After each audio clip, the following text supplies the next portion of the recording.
Ibuudhaan assalaamu alaykum wa rahmatullaahi wa barakaatuhu. Kan salaamtaan jenne yooyyaa ilmaan Oromoo xiqqaa guddaan baga nagaan dhuftanii hundi keessanuu. Arra akkuma beekamu haala yeroo ji'eetiin seenee dhufe. Haalli yeroo duraan dursuudhaan ummata keenya kan horroo guduruu wallaggarraa shiraan sheeyxaantichi dhiiga dhugaa jiru ummata saniif sagalee ta'uu qabnaa jechuudha. Ummata wallaggaa jechuun qulfii ummata Oromooti. Qulfii ummata Oromootu dhumaa jira jechuudha. Sigalee manni qulfiin irraa badde yoo caccabsite malee seenuu hin dandeessu jechuudha. Sigalee ummata qulfii santu nu keessaa dhumaa jira. Shiraan fixaa jiran. An amma duraan isinii dubbadde. Gaafa fannootu wallagga jaarame jee faarsee bulaan poosti godhe waan hin anjime eenyu yaadata. Amaara irraa qawwee hiikuun qaallicha buufa hijibaa kana gartee mararteeti sababa amaaraa qawwee dhiisuuf jecha fannootu wallaggaan dhufuu deema jedhanii faarsee bulaa dura ajandaa tumsiisanii jechuudha. Waan kana an tijaafiin godhuu ture waan beekuun isinii hima malee informeeshinaa miti sigalee waan takka hogii godhuu ka'e mootummaan dura gartee faarsee bulaa hafarsaa jechuudha. Sigalee waan takka hogii qophaa'ee dura faarsee bulaa hafarsiisaa jechuudha. Waan faarsee bulaan hafarsuu boodarra gartee sheeyxaantichaa jira isinii galuu qabdi. Shira sheeyxaantichaa jira. Namichi yoo dhiiga dhuge malee jiraachuu hin danda'u jechuudha. Keessattuu dhiiga Oromoo yoo dhuge malee fayyaan isaan jirtu jechuudha. Tanaafi sheeyxaana dhiiga namaa malee hin jiraanne wanni juuniif tanaafi jechuudha. Amma ummata horroo guduruu dhiiga dhugaa jira jechuudha. Hogii gaafatte eenyu dhufe hogii siinja fannoo siinja. Fannoo ka hidhachiise ka leenjise ka shimallisiin maallaqa geessi je'ee gartee wadala Oromiyaarra haate kana ajajee sigalee shimallis maallaqa geessee waliin shanee dhabamsiifna jedhanii invite gooyisanii sigalee Oromoon ficcisiisu jiran Oromoon daaraa goosisu jiran qaallicha sheeyxaanticha kanaa jechuudha. Sigalee qaallicha sheeyxaanticha kanaa jechuudha. Sanuu barja Jaawar farratti sababeeffachuu barbaadan jaawarii shanee jaawarii fannoo deeggara jaawarii maarroo deeggara sigalee jaawar wayi fannoo inni baay'ata qabaa jaawar baay'ata mootummaan federaalaa Shimallis Abdiisaa miliyoona meeqa geesse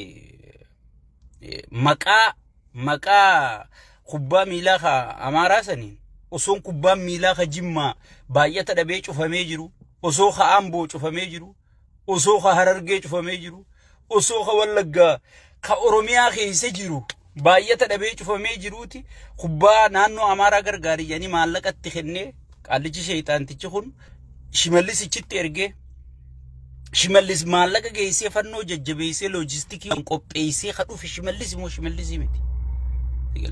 Waan kana screenshot goone waan gaafa sirraayyaa turre hunda post isinii godhu jirra jechuudha. Amma dabarsaniiti akka waan gartee fannoo ifi ijaaranii qopheeffatanii fannoo mataa isaanii. Fannoo dhugaan saba siitii loltuu miti beekatu. Fannoo mataa isaanii tan dheengadda basmaam je'ee nama qalchisiisee Oromoon shira waliin naysiisuu ka'esan. Fannoo sanii beekadhu ummata wallagga keessaa nama fixu jirtu jechuudha. Saniifuu ummata wallaggaa keessaa horroo guduruu ummata qaalii ummata gartee nagayaan ilmaan isaanii guddifatu. Ummata barumsa malee misooma malee sigalee waaqa fi kadhachuu malee hin beekne shiraan qaallichi kun dhiiga dhuyisisu jira jechuudha. Shira kanatti milkaa'aa abaddan. Shira kanaan Oromoo fi Amaarri wal seenaa abaddan wallahi. Abaddan Oromoo fi Amaarri wal keessa seenanii jira waluu loluu abbaan fedhe waliin lolchiisu. Rabbiin tokkichi waliin lolchiisu jechuudha. Kana doomaa gartee if duraa hungarree kana dhiise. So saniifuu ummata keenya kanaaf sagalee ta'uun ummata gartee horroo guduruutiif sagalee ta'uun anaaf sirra jirti jechuudha. Anaaf sirra jirti. Sigalee wannichi ta'u jiru boru shawa dhufa. Wanni shawatti ta'u jiru boru Hararge dhaqa, Arsii dhaqa, Boorana dhaqa, Walloo dhaqa, Wallagga dhaqa. Sigalee wanni Guji dhaqa. Oromiyaa guutuu bakkee hanqattu hin jirtu. Miilli sheeyxaanticha kanaa Oromiyaa guutuu bakkee hanqatu hin jiru. Anjala mureetiin si himaa jechuudha. So saniifuu ummata keenya kanaaf sagalee ta'a. Fannoon fixu jirtu hin jirtu. Fannoo isaanii ijaaree ficcisiisu jira jechuudha. Fedhu fannummaan sunuu dhuftee haafittu. Mootummaan maal godheeti mootummaan naannoo Oromiyaa eessa jira hoggii daangaa dabre cabsee namni ummata isaa gibira kafalu hoggii fixu. Mootummaan naannoo Oromiyaa eessa jira. Sigale. Seera kabaye olaantummaa seera mootummaan dheengadda akkasii qoratee dubbii burtukaan gabbaase. Poolisiin dheengadda akkasii qoratee dubbii burtukaan gabbaafte. Deeninnatiin humni nageenyaa akkasitti qoratee dubbii burtukaan akkasii gabbaase sun fannoo ittiin daangaa cabsitee seenuu deemtu kami qoratee gad hin baasin. Sigale. Akka ummanni firraatti qophaa'u akka ummanni takkaa baqatu akkamitti gartee ittiin qophaa'en sosaniifuu shira shayxaantichi dalage ta'uu asirraa isinii galuu qaba obboleeyyan kiyya. Shira qaallichi kun oofu Oromoo lafarraa xaraguuf Oromoo beekumsa qabdu Oromoo qabeenya qabdu Oromoo gartee waa hundaan Oromoon ni laamsheesseetiif duuba deebisaasan hojii jijjiirrachuusaa asirraa isinii galuu qaba. Tana ummata keenyaaf gartee sagalee ta'a isiniin jechaatiin gara sagantaa kiyyaa kan inaarra dhufee fidda biraa jechuudha. Akkuma beekamu dheengadda baatii tokko dura Maarch 15 wanti gartee ummanni TPLF wanta Taaddasaa Warradee pirezidaantii godhatee muuduusaa isinii poostii godheetiin ture jechuudha. Isallee sanuma godhii jeeni marhabba jee irraa fudhatee jechuudha. Sigale. Akka nama humna qabu, akka nama dandeettii qabu, akka nama Tigree ajajuu danda'utti imeeliin filadhaa. Pirezidaantii Tigraay ta'u imeeliin filadhaa jeeti. Barkanuma jarri jeemu deema bar. Adduraadin isinii dubbadhee jira. Kanuma jarri jeesan muudu deema bar ummataatu filatee. Abbaa ummataa gara laafeessa. Way maarree. Abba barataan keenya tokko asirra beeka jechuu taa'u na eega. Abbichuun baamala gara laafeessa. Kun akkana godhee Tigree chaansii kennee pirezidaantii fileef jedha. Pirezidaantii filuu dhiisii wayyaaneedhaaf sigale. Yaadaa'uu kennuuf hin danda'u. Sigale. Yaadaa'uu kennuuf hin danda'u. Tigreen hoggisuma ibsa jala baafteetti namicha namaa kijibdaa miti kijiba. Nuti dursi beeyna gaafa kondoomii fi gartee hoteela qabdee dhalaa nuti itti bashannannuchi nu geessitu san si beeyna arras hin beeynuti. Deemiiti namicha nuti siin jenne Geetaachoo wanta Taaddasee Warradee siin jenneeti deem Taaddasee Warradee approof godhe imeeliin ati haasoitu maalii miti jaanii hoggisi ibsa jala baasanii afaan qabatee jechuudha waan jiru wallaale. Sigale.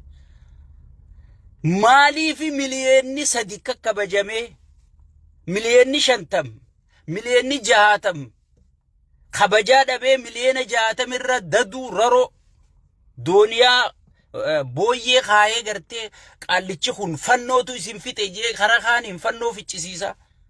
Karaa kaaniin gartee hattuu fi dallaala kanatti gallakkisee Oromoo buqqisiisa. Sigale. Karaa osoon beenyaa tokkoon kafalleef maaliif Oromoo kana godha? If gaafadhu yaa Oromoo. Sigale. If gaafadhu. Waan Tigraay tanarraa osoo mataa qabaattee waan ajaa'ibaa baratta. Hagam takka akka ummanni Tigraay kun maaliif akka jabaatee kabajame? Sigale. Taaddasee Warradee duraan filate Gabratsiyoon faan filanii isa filijanii itti kennanii jechuudha. Ibsa isaanii dhayitanii ilaaluu dandeessan. Poostii xiyyaas Maarchi 15 kaniin poostii godhe na jala ani ilaal sakandittiin na bira dhufti dubbiin. Sigale. Hoggisiin ol isinii darbe Taaddasee Warradee filamee jira jechuudha. Sigale. Geetaachoo Raddaatis ganaa kanaata ala taphaala ta'e. Geetaachoo Raddaa Maqalee deebuun jiru. Finfinnumatti faarsee bulaa godhadhuu jeetiin guyyasumaan poostii godhe sanillee screenshot godheetiin poostii isinii godhe anuma jala gabboo alaala. Sigale. Anuma jala gabboo alaala. Akkanumatti hijiba xurumbaa asirraa nafuufuu jechuudha. Sigale. Waan qabatama qabaa informationa hundee qabaatiin akka isin fayyadutti. Sigale. Akkumaan PP hidhadhee qabsaa'isanitti hidhadhee saba kiyyaa qabsaa'u jeetiin waa daagalee jira jechuudha. Qabsoonni nan itti jiru ta ummataati malee ta garee takkaati miti jechuudha. Sigale. An Oromoo jabaatteen na fayyada malee Oromoon diigamterraa bu'aan inaan harkadhu hin jirtu jechuudha. Sigale. dachiniin an harkadhu hin jirtu paartiiniin an irraa faayidaa harkadhu hin jirtu saba kiyyaan ala wata kan jiranii jechuudha. Tanaafiin dhuka gaccabsee isinii himaa jechuudha. Sigale saniifuu taaddasee warra deetis kennineeti dubbiin cabaallaqini itti deemfili janiin kunoo taaddasuma warra deemu inni duraan maal godhuu ka'e. Sigale inni duraan maal godhuu ka'e filima taphachuu ka'e idduma tanatti jaraan saniin filaatii rabbii jaa'ib sanarratti hin baasinaa.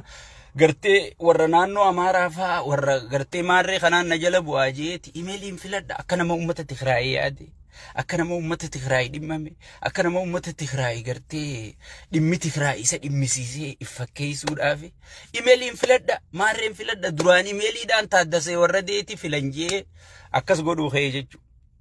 Uummanni gaa Tigree wayii kabajaa isaa qabdiiree dur gartee ergachuu turte akka namattuu isa lakkooytu.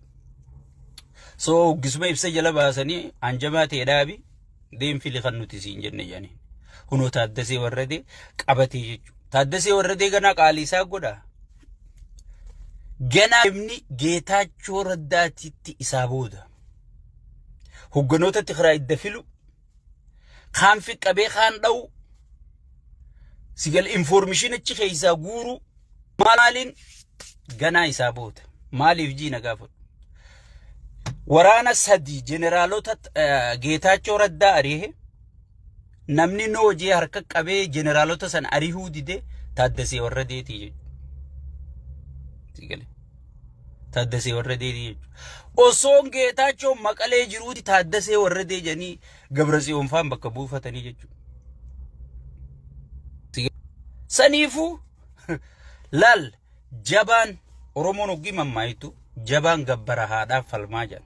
Laafaan gabbara obboleettiitu dhabaa jedhan. Jabaan akkamii gabbara haadhaaf falma yoo naan jette haadhuma isaa guddoo tana dullatti ilka irraa dhumte tana haadha tiyyatan ni kaa godhuun hin ta'u jee mana kana girgiriisa. Aboo gurbaan kun aboo haatetii heerumsiisuu yaanaa usnuuf haadha tiyya akkamin ni kaa gootan jee ulee hunda fudhatee fi aboo gurbaan kun haanurraa usume dibicha wayii tokkotti kenna jedhanii takka maallaqaan gahii tokko xiisha kaanii jechuudha. Sigale jabaan gabbara haadhaaf falmaa jette Oromoo yoo jabaatte kana kabajaa qabda boontee sigale. Laafaanoo akka Oromoo kanatti haqa fiituu dhabee lubbuun jiraachuudhaaf hayyama nama gaafataa jechuudha.